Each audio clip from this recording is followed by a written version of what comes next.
fostering was something I thought about in the early part of my life, and I knew I was going to do it one day, but it was whenever that was the right time. And I think the right time was very, very different for everybody. So I was trotting along with life. I'd had 2 birth children, and it came to the point where I was looking actually for a diversion in my career. I wasn't really sure, and seen an advert in the paper for a therapeutic carer. So I went through the process and I was approved by panel.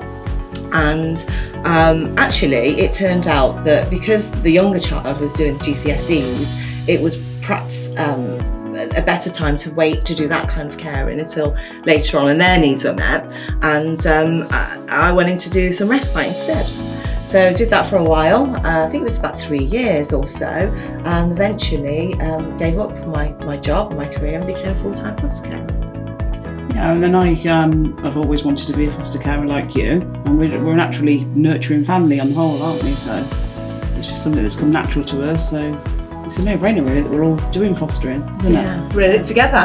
As I said earlier, I fostered because it was the right time for me and it was something I planned. Yeah, and you were first from the actual Foster fostering. Wales Swansea. Yeah. And then I fostered after you two, didn't I? I did lots of unofficial fostering, when I was a lot younger, and just knew it was something that I was going to do as a career at some point one day. And here we are, doing it.